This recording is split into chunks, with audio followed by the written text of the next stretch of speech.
Introduction. Facebook is a massive traffic monster. As of this writing, it has over 1.3 billion, and that's with a capital B, daily active users. Think about that. Over 1.3 billion people using the same website day after day. On top of this, it continues to grow. Also, when people are on Facebook, they pretty much stay there, and they view page after page of content. In fact, on a month-to-month basis, as of 2017, Facebook has slightly over 2 billion monthly active users. Of all Americans, 79% use Facebook at some level or another. If this wasn't impressive enough, the next platform that gets the highest percentage of American users is Instagram, which is owned by Facebook.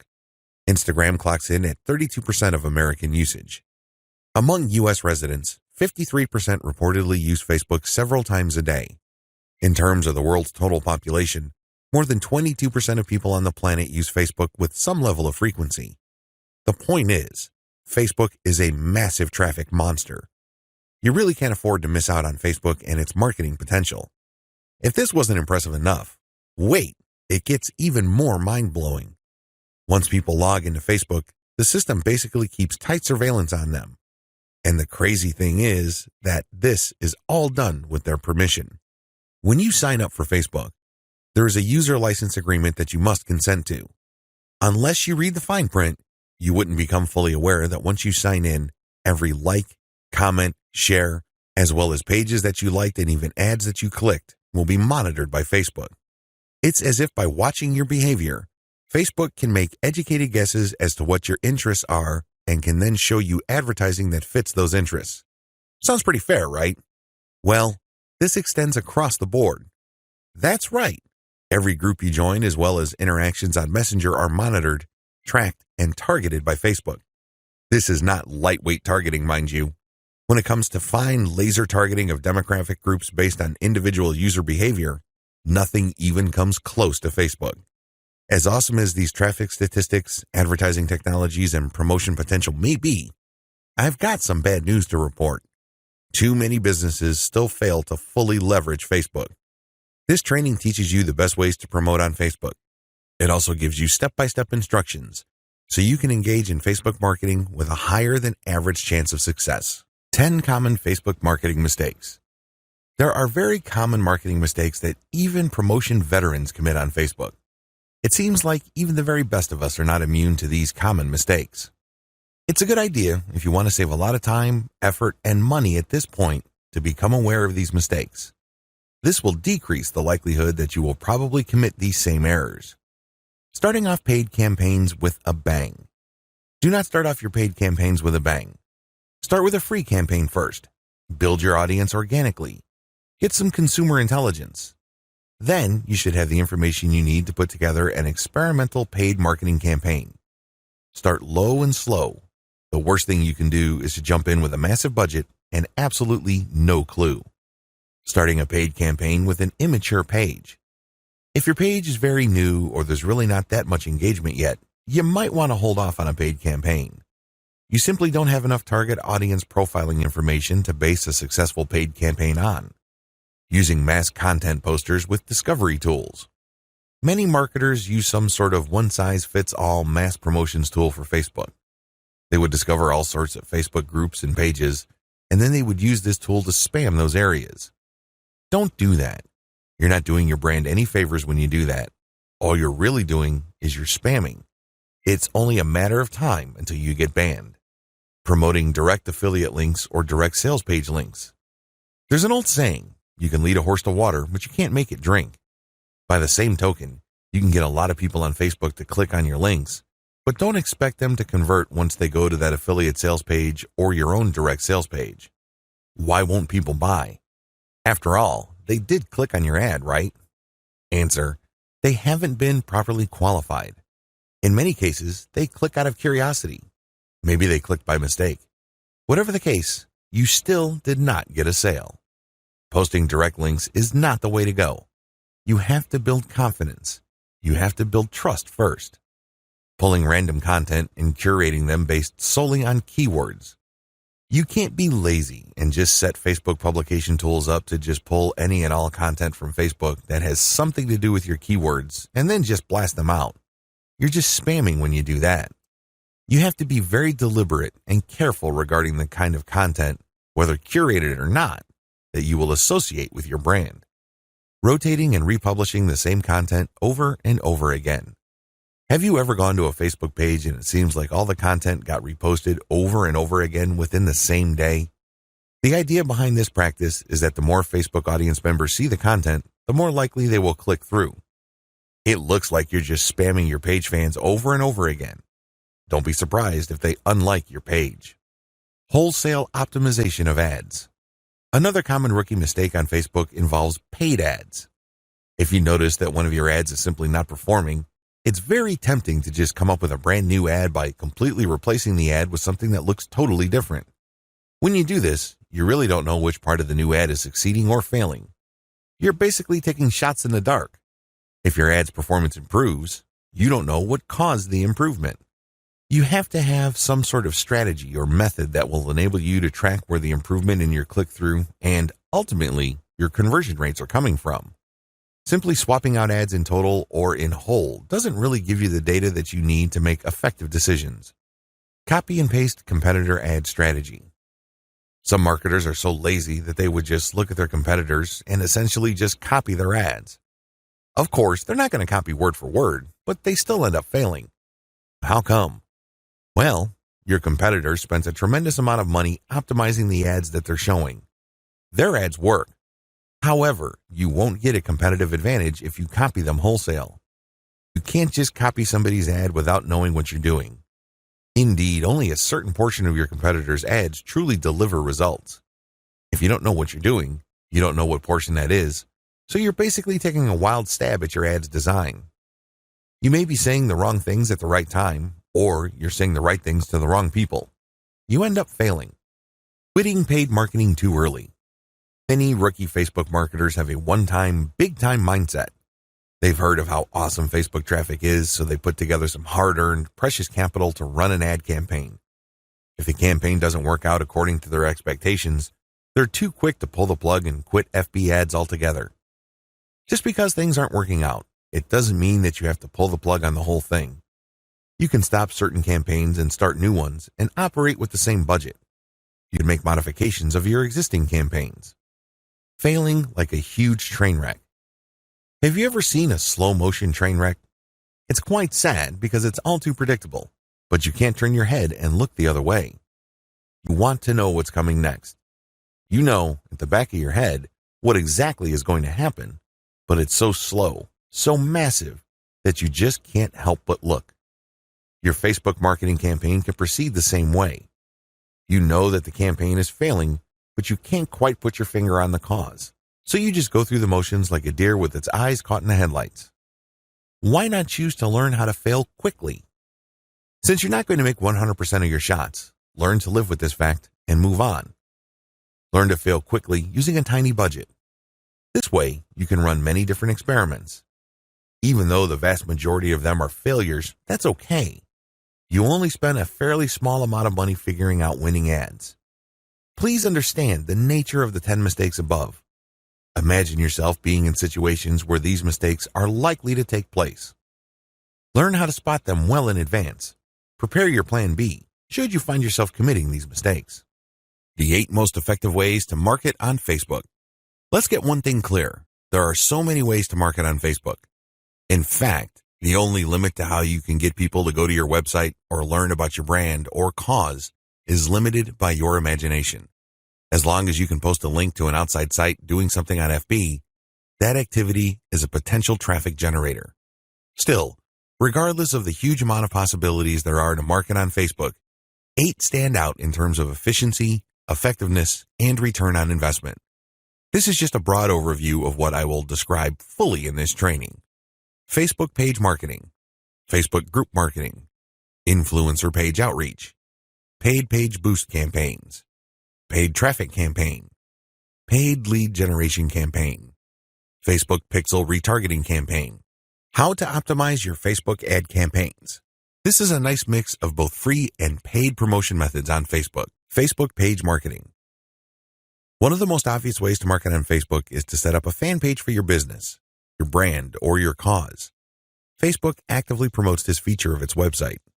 What it doesn't tell you is the fact that Facebook has been actively modifying its algorithm to the point that you're going to have very popular content for you to reach most of the people who have expressed interest in whatever it is you're promoting.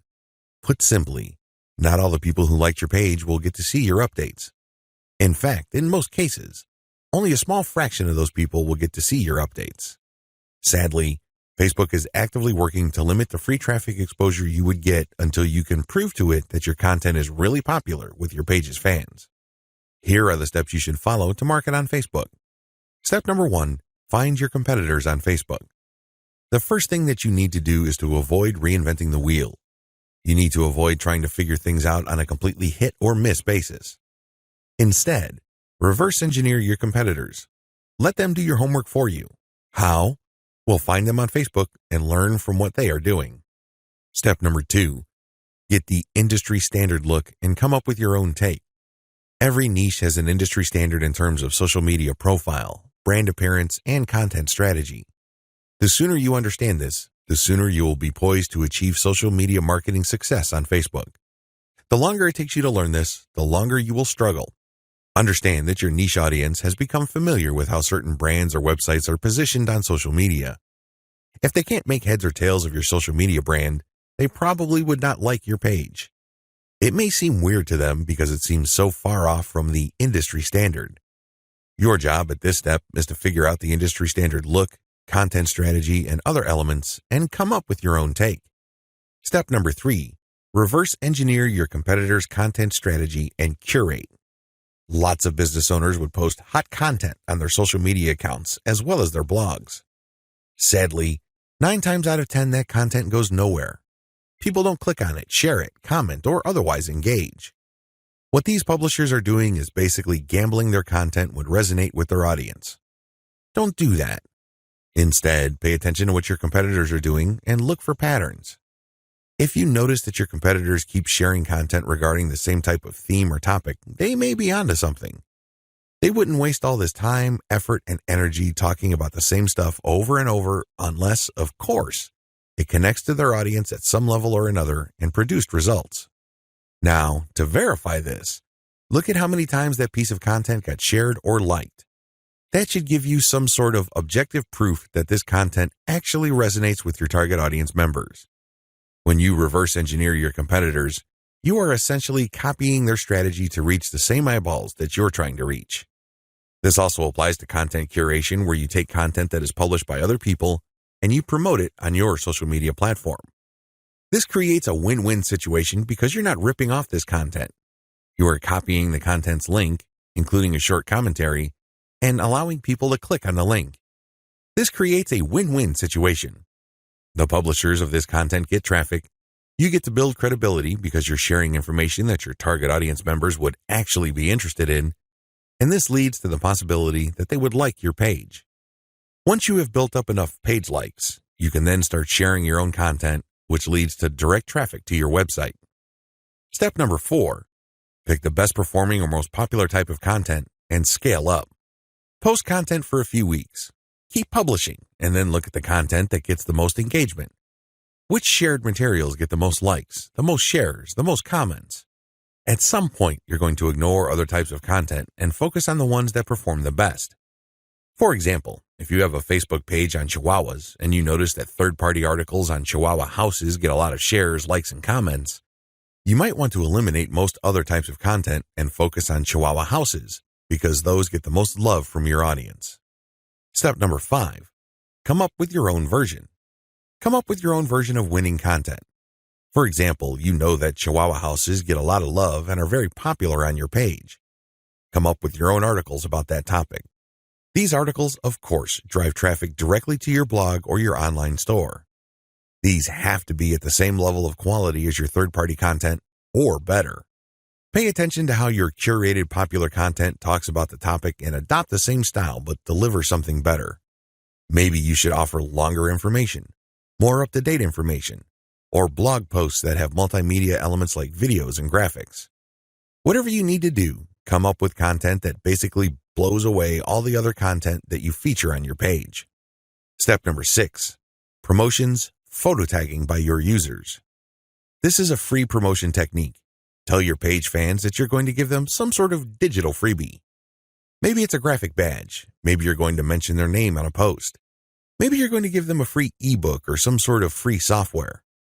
Whatever the case may be, tell the people who like your page to tag their friends on photos that you're going to post. Now, these photos, of course, must draw attention to your brand, your website, or your Facebook page. You're not just having them tag a photo. This photo has to say something. It should be promotional in nature. The more photo tags you get, the higher the chance that you will get a lot more page likes and also clicks to your website from Facebook. The best news? You don't have to offer money. In fact, studies indicate that money offers aren't all that effective. It's much better to offer some sort of specialty graphic or digital goodie like a free book or booklet, or maybe a discount code. Step number 7, promotions. Comments by your users. Use the same rules as in step 6, but instead of photo tagging, get your page fans to post comments. It would also help tremendously if the comment includes the name of the people on the commenter's friends list.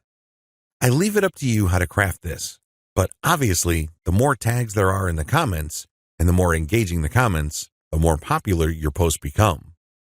Step number 8, call your users to action. If you have people who have already liked your page, post occasional reminders to them that they should invite their friends. This works because birds of a feather flock together. Seriously, the main reason why you are friends with people in the first place is because they share roughly the same set of interests as you. People who share basically the same pool of interest tend to attract each other.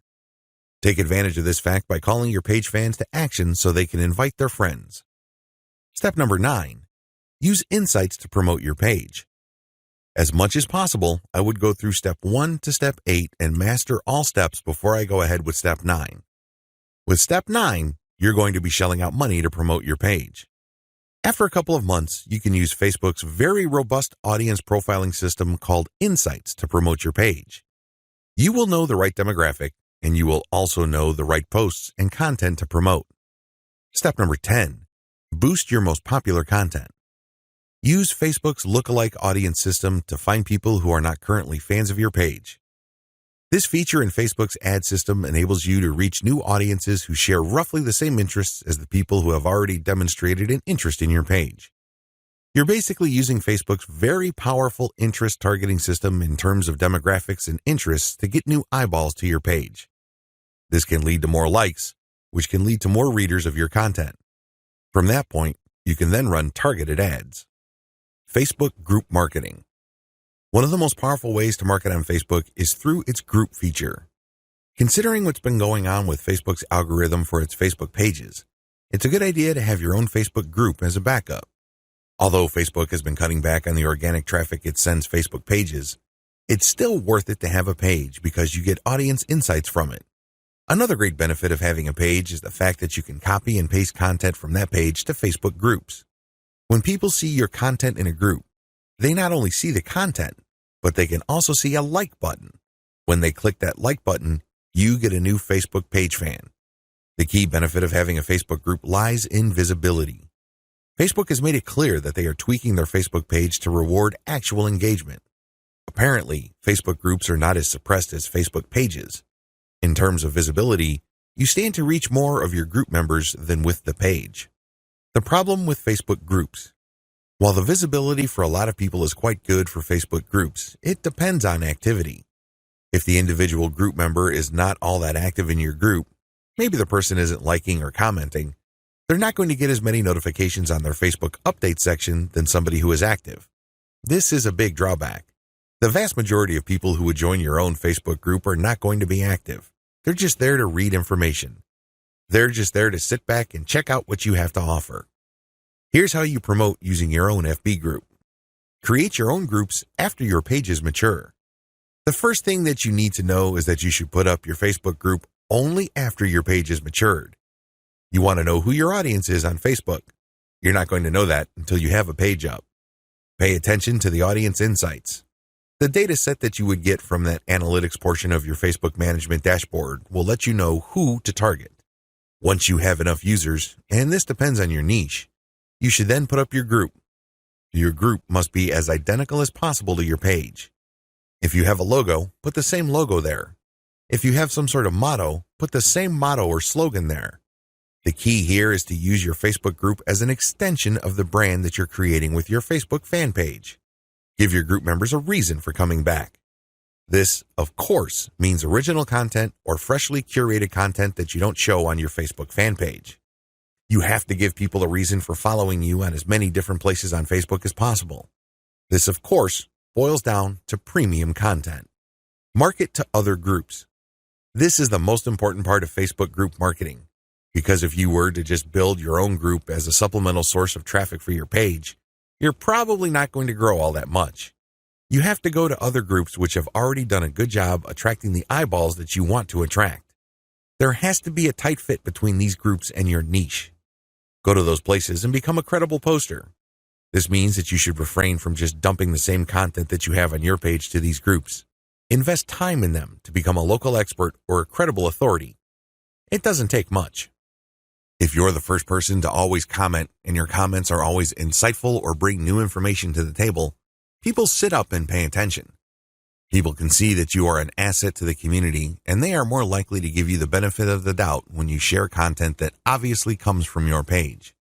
Once you have established credibility, share your own page content. As I've mentioned above, these posts not only have content and your brand, but also a like button. This is a great way of getting page fans. Always engage. When people comment on what you post, reply. They might be haters, they might be critics, but it doesn't matter, reply anyway. This conditions the mind of your readers that you are approachable, accessible, and you actually want to help people out. If you just drop a link and take off immediately, you're a spammer. You're not a community member. You're obviously not somebody who's there to add to people's knowledge and bring value to their lives. My most important tip: after sharing high-quality third-party content that you do not share on your page in groups, pay close attention to your page's audience insight. Find your most popular piece of content. Look for third-party content that is similar to that and see if you get a lot of positive engagement when you share that material.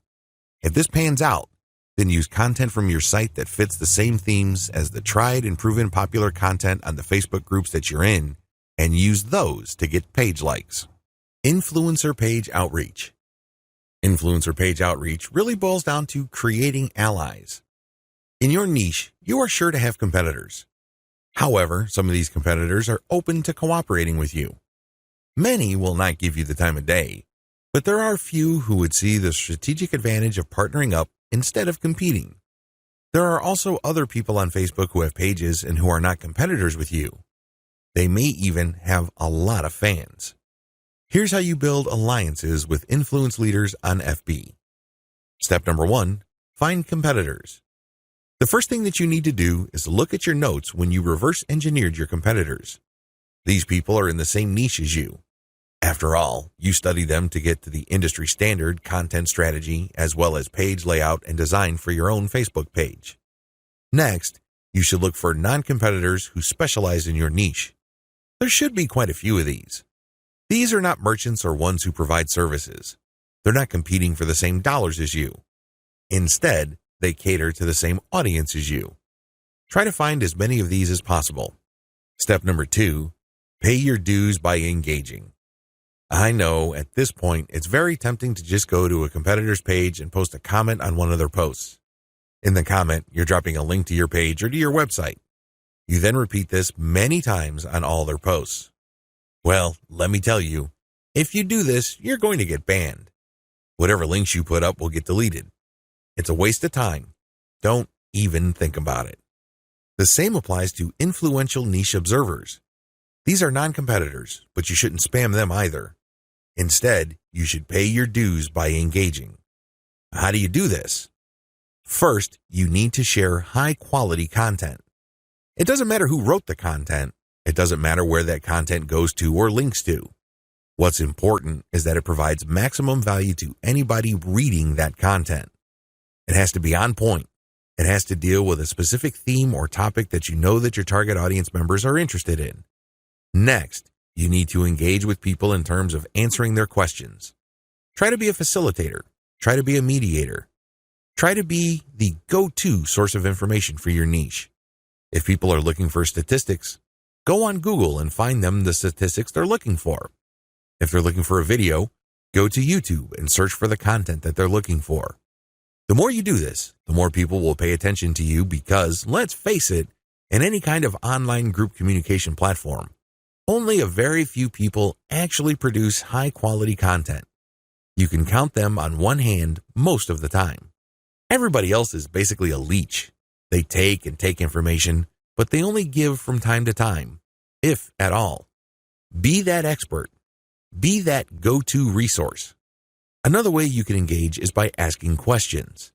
Now, these questions should not be very basic or dumb questions. Instead, they should be deep, insightful questions. You can also ask questions that try to tie many issues together. Many people are concerned about many different issues. When you ask questions that tie all these together, it can be very useful. You should also give feedback to people's responses. You have to do this in a respectful way. You cannot come off as a hater or somebody who's just plain negative. There is such a thing as constructive feedback. Remember, the name of the game here is to add value to the places that you're on. This means sharing information and enhancing information through proper questions and feedback. Step number 3, become credible, then reach out. At a certain point, people will start asking for you by name. People will try to reach out to you via Messenger. That's when you know that you have become an asset to these groups. That's when you know that you are on people's radars. You're not just this random person showing up every once in a while dropping a link. Instead, you're that person that helps keep these groups together. This is when you reach out. This is when you try to engage with the group admin. Usually, the best way to do this is when they engage with you. Maybe they mention your name, or they send you a message on Messenger. Whatever the case may be, try to wait for them, or reach a high enough level of engagement and acknowledgement from other community members before you reach out. What are you going to be reaching out for? Well, there are many different opportunities on the table. You can ask to swap content with your page. Most page admins don't have a problem with this. You can also ask for a shout-out. Basically, the admin of the page that you're on will tell page fans to check out your page because your page is a friend of the page they run. You can go through some ideas regarding joint events. Now, please keep in mind that this is not like a real event where people have to physically go somewhere, or you have to rent out some hall, rent out security, or get food. No. This is an online event. Maybe a seminar, a live Facebook session conducted from 2 locations, or it can be an interview. Another opportunity on the table is, of course, guest blogging. You probably don't need me to remind you of how value-packed this is. Not only do you get eyeballs to your link, which can produce direct traffic, but you also get tremendous search engine optimization benefits if the partner has a high-value blog. You can also reach out for infographics. This means you create an infographic and you get the admin to post the infographic on their blog with a link back to you. Again, this boosts your SEO chances. Finally, you can collaborate on content. This is custom content intended for both your audiences. Regardless of how you cut it, influencer page outreach is a very powerful way to market on Facebook for absolutely free. Seriously, your only investment is your time. And what makes it so awesome is the fact that you are leveraging the hard-won credibility and authority of your partner. They've been there before. They put in the work and the time to develop a rapport and a solid brand with the people that follow them. When they give you a shout-out or they feature your content, or they co-host an event with you, they lend you some of their fame, which makes you credible. You're no longer some random stranger who came out of nowhere. Instead, people get this idea in their minds that if somebody they respect and admire recommends a new person, then I'll give that new person a shot. Maybe that new person is worthy of my admiration and respect. Building alliances with influential niche players is definitely worth doing. But please keep in mind that it does take time.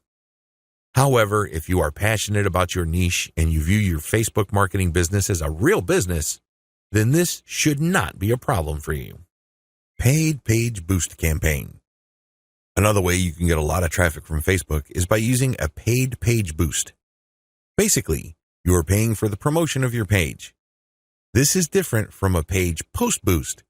You're not promoting the content of your page, you're promoting the page itself. This is a great way to get page likes and to broaden the statistical demographics of your page. And why is this important? Why is it a big deal that you get a broad statistical demographic snapshot of people truly interested in whatever it is you are promoting? You have to understand that Facebook works best when you target people by their interests. This is a bit tricky because if your page is statistically inaccurate as far as your niche is concerned, you probably would have a very faulty set of targeting parameters. You're not quite there when it comes to getting the interest of people you're trying to reach. This is why it's crucial that your page gets a truly honest snapshot of the range of interests as well as demographic information of the people who are actually interested in whatever you are promoting. This is hard to achieve if you are just promoting your page organically. Maybe you're not putting in that much time in getting the word out about your page. Perhaps you are just sharing the word on several groups that may not line up, demographically speaking, with your niche. Whatever the case may be, there might be a blind spot there. This is why I suggest that at least at a minimal level, engage in some sort of paid page boost campaign. Make sure your page is mature enough before you launch a paid page boost campaign. Make sure that your page has been around for a long enough time for it to build up enough user insight as well as engagement levels for you to accurately target the demographic you should begin with. This is important. If you're able to pull this off, then your demographics will help you run more successful campaigns involving your content or your direct traffic campaigns. These are campaigns that direct traffic from Facebook directly to your target website. You're going to do that primarily using a lookalike audience campaign. Make sure you're ready for a sponsored page ad buy. When you're buying a sponsored page ad campaign, make sure your page looks good. Make sure you're sending the right signals both in terms of graphics and text. You don't want to waste your money, so make sure that at least everything looks like it's ready to go. There has to be enough solid content on your page. This increases the likelihood that you will get a decent amount of page likes. Where does all this lead to? As I have mentioned above, if you get a lot of page likes, you will be able to target your intended audience better. In addition to that, you may be able to increase your reach because the more people that like your page, the bigger your base visibility becomes.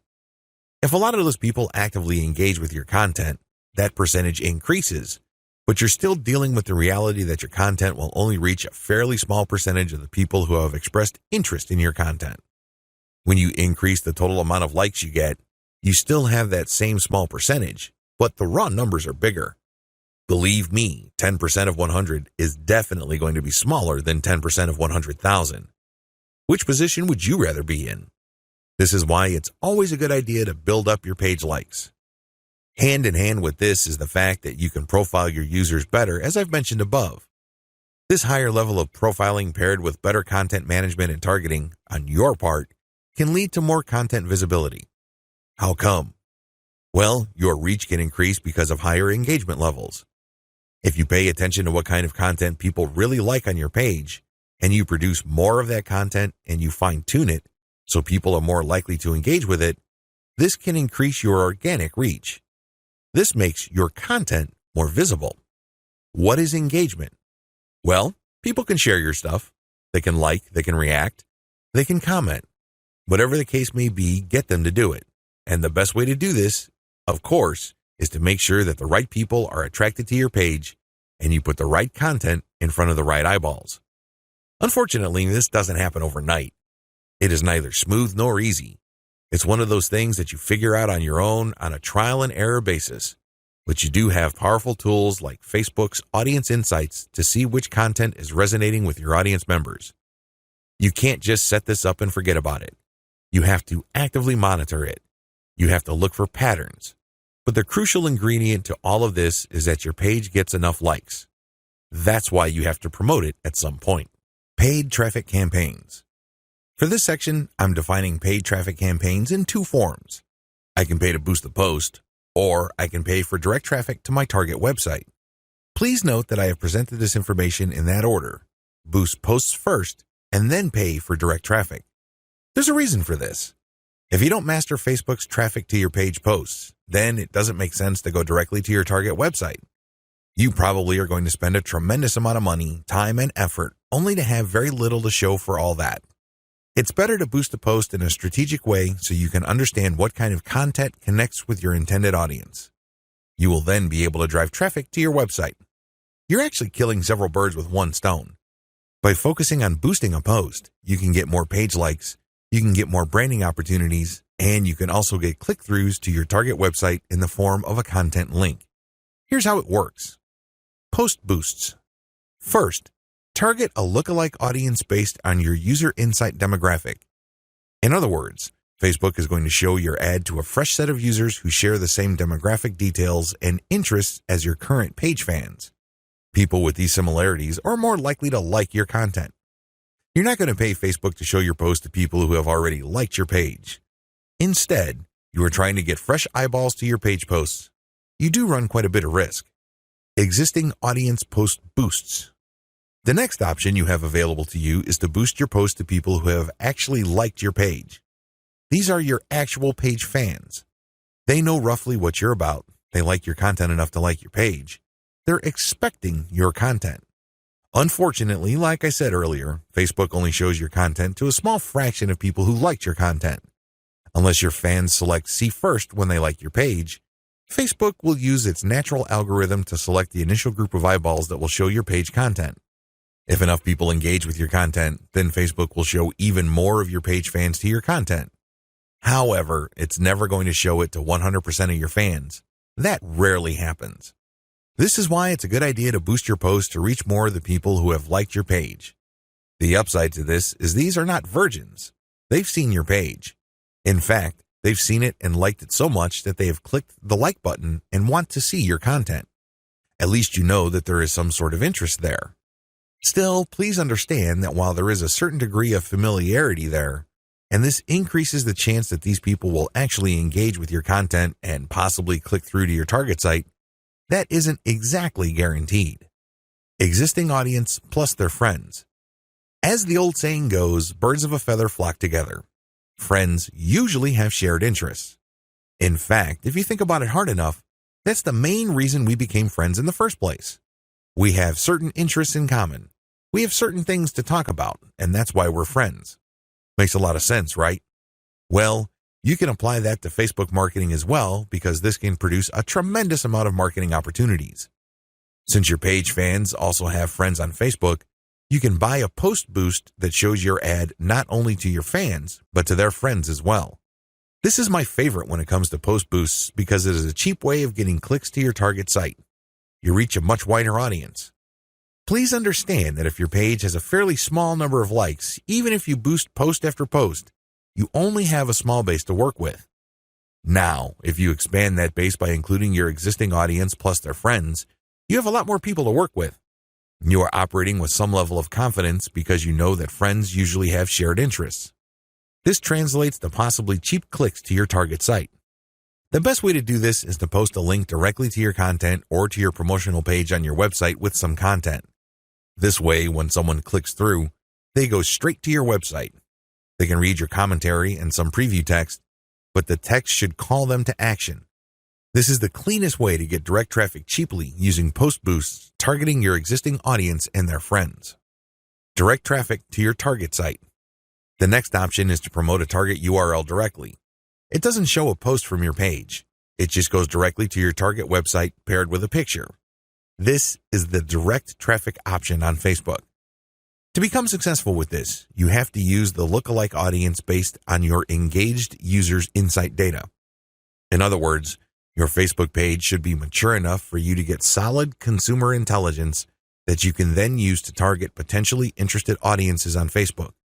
That's the best way to do this. There are other ways. You can run raw targeting. Basically, you're not relying on user insight. Instead, you're just looking for an age range and a geographic location. You're also using gender. In certain situations, this may pay off. In fact, you may get better results than lookalike audiences, but generally speaking, you should focus on using the consumer intelligence your Facebook page gathered so you can reach people who are very similar to people you know have demonstrated a solid interest in whatever it is you're promoting. Best practices.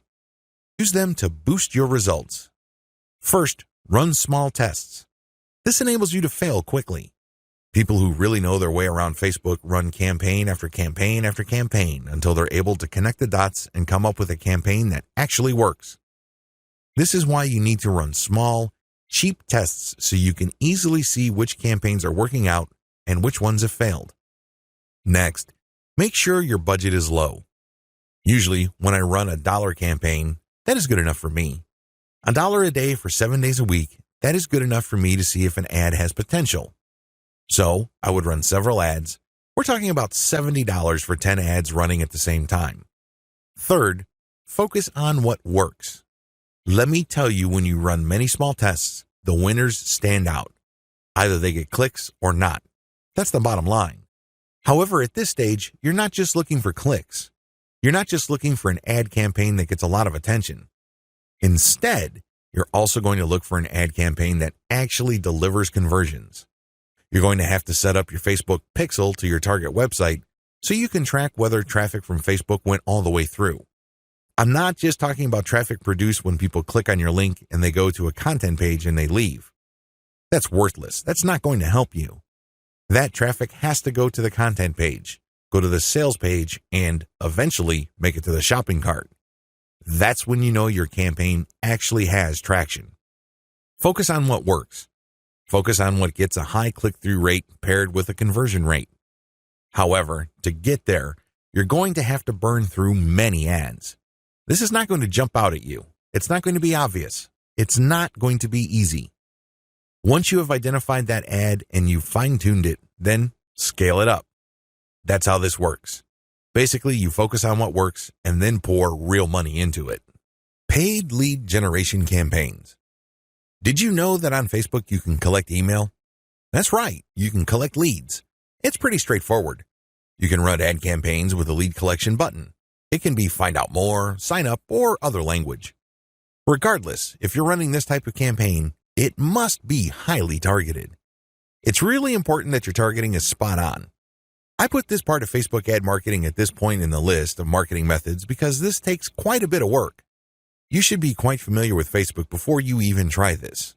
You should know your way around Facebook's ad system before you engage in paid lead generation because it can get quite expensive. If your ad doesn't get many clicks or it's super finely targeted, you don't really have that many people to work with, and this can drive up your costs. You have to know how to optimize your ad campaigns on Facebook for this to make sense. You can optimize on many levels. There are 3 levels you can optimize.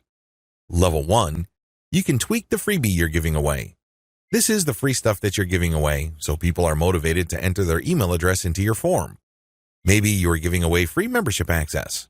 Perhaps you're giving away a booklet or a book or a report, a set of templates, a set of graphics, possibly even giving away software or a mobile app.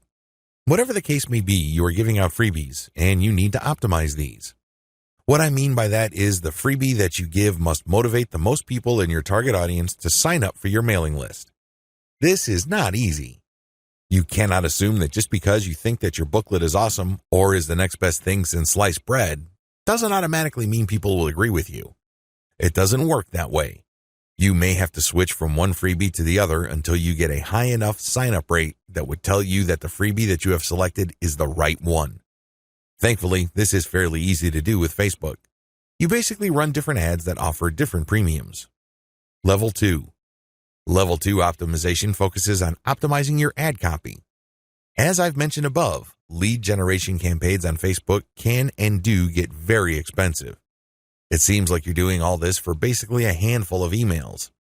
This is why it's really important to make sure that you run a fully optimized campaign to get the most results. How do you do this? Well, you optimize your ad copy on an elemental level. Still, I want you to get a heads up this early on regarding the amount of optimization that you would have to do. It is quite intensive. You can't leave things at a surface level. That's just not going to work. Level 3. Level 3 involves optimizing based on conversions. When people click on your Learn More or Sign Up button, they're shown a form. You're going to have to keep tweaking that form to say what it needs to say to convert as much of your traffic into list members as much as possible. This takes quite a bit of time and attention to detail. Again, you have to run these experiments while minimizing your costs. Once you find out something that works, optimize it to increase its level of conversion. Once you have picked a winner that cannot be optimized any further in terms of conversion rate improvements, that's when you scale up. That's when you pour in the dollars to reach as many people as possible to boost your mailing list sign up. Facebook Pixel Retargeting Campaign. Facebook enables you to put their tracking pixel on your website. It will then track when people go on your site. If people end up at your shopping cart, for example, you can then run an ad reminding people about your site or reminding people about the products that they almost bought. They see these ads on Facebook. Whatever the case may be, Facebook pixel retargeting gives you another bite at the apple. One of the biggest problems with e-commerce is that prospective buyers abandon their shopping carts. A large chunk of these buyers simply decide at the last minute or at some point in the buying process to dump their shopping cart. They don't follow through. This is where the retargeting campaign begins. It's basically a way of reminding people who have already expressed an interest in whatever it is you're offering to come back. If anything, you recycle traffic that you have gotten from Facebook. Another benefit of this technology is that it pulls traffic from Facebook that you did not get from it originally. For example, if you did an independent marketing campaign completely free of Facebook, but you put a Facebook retargeting pixel on your page, when people from that independent campaign, maybe it's a forum promotion or search engine optimization or another social media platform or whatever source, go back to Facebook to check their accounts, your ad will show up. Sounds awesome, right? These are all possible through a Facebook pixel retargeting campaign. There are 2 steps to it, and it's pretty straightforward. Install Facebook Pixel on your website. The first thing that you need to do is to install the Facebook tracking pixel on your site. To do this, you just go to Facebook's business section and look for their pixels instructions. It's pretty straightforward. Even if you're using WordPress as your content management system, installing Facebook Pixel is a breeze. Next, you need to make sure that you drive traffic to your site. This means that you have to let traffic flow to your site for quite some time before you launch a retargeting campaign. It's not a good idea to launch a campaign as quickly as possible. You have to have enough targeting pixels installed in people's browsers for this to make sense. Otherwise, there are just not enough people to work with.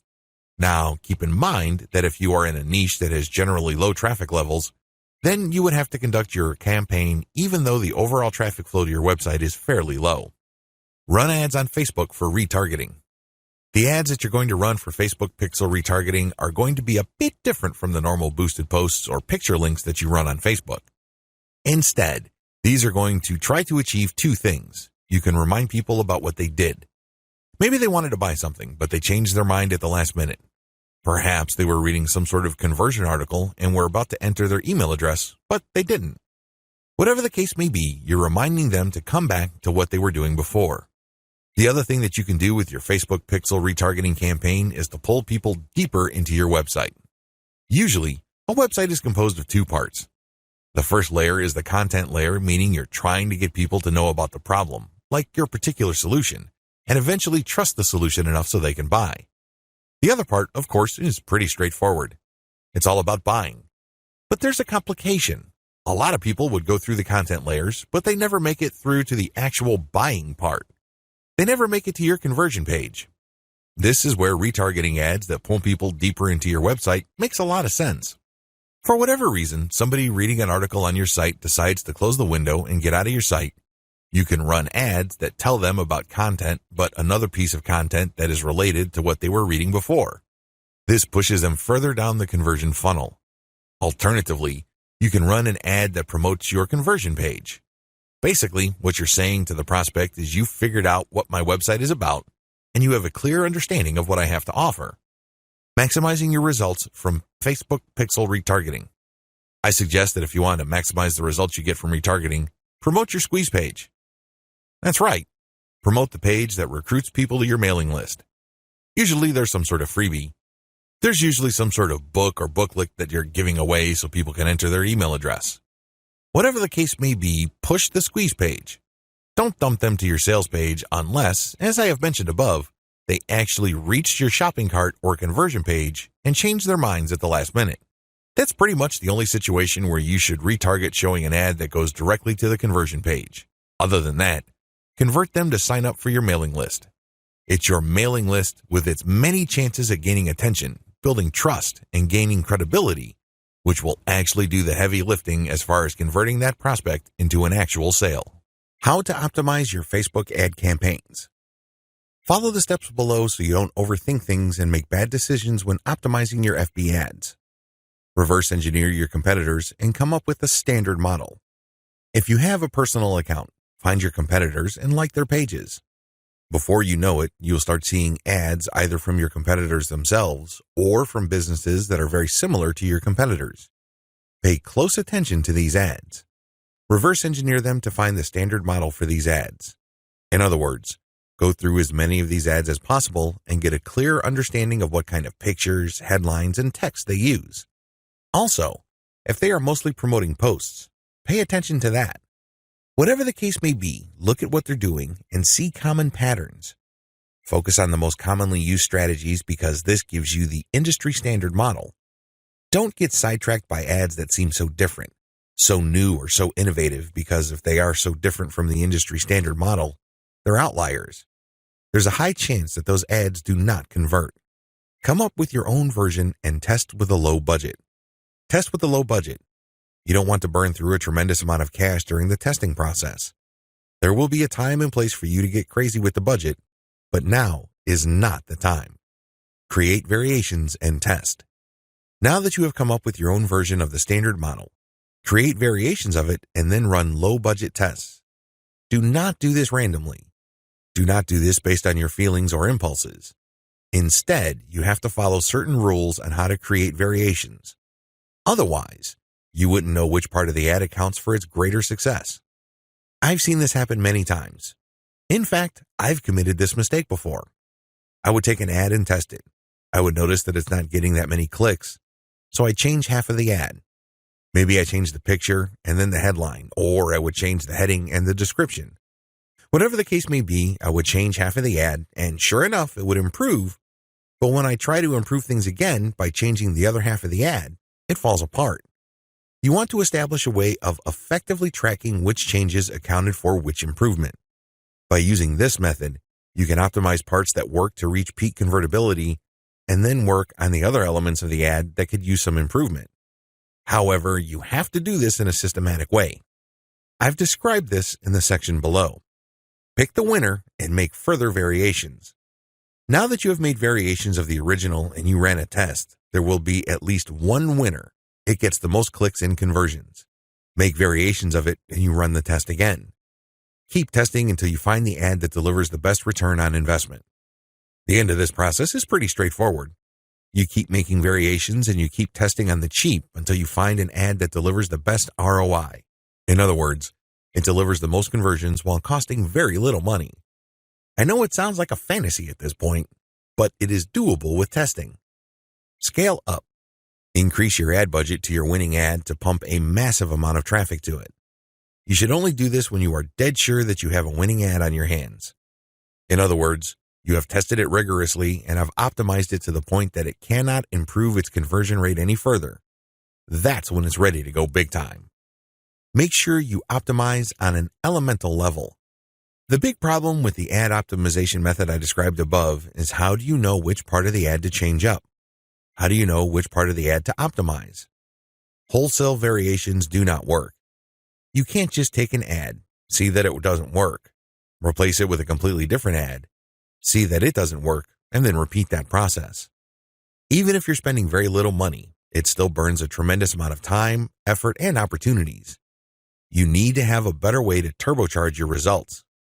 Vary on an element-by-element basis. I would take an ad, and I would restrict my optimization to a specific element of that ad. Every ad actually has many elements. There is the graphics, the heading, the description, the link. I would start with one element, and I will come up with different versions. The most obvious part is the picture. So I'd play around with the different pictures and see which gets the most clicks. I would then come up with a variation of that picture and see if I can improve my click-through rate. Again, I'm spending very little money here. I just want to see an improvement in click-through rate for that element that I'm varying. Once I have reached a plateau and I can't improve any more on that element, I would then switch to another element. For example, if I'm running a campaign for dog food and I notice that my best performing picture after a series of variations is a picture of a chihuahua that seems to be smiling, I will keep that picture, but then I will then switch to the next element of the ad, which is the headline. I would then keep varying the headline to see if I can improve the conversion rate of that ad. Once I've reached the ceiling or a plateau for improvements in conversions due to headline changes, I then move to the description. Do you see how this works? You know that you have to vary an element if you keep picking the winning variation. You do this with small tests until the whole ad is optimized. After all elements have been optimized, scale up your ad buy. Once I've gotten an ad that converts much better than its original form, and I've gone through all the elements, now is the time to scale up. This is where I pour quite a large amount of cash into my Facebook ad campaign to boost traffic. Conclusion. Facebook marketing is a lot of fun because there are a lot of things to discover, but it can also get very expensive if you don't know what you're doing. Follow the 8 proven promotion methods covered in this training so you can start your Facebook promotion campaign on a solid path to success.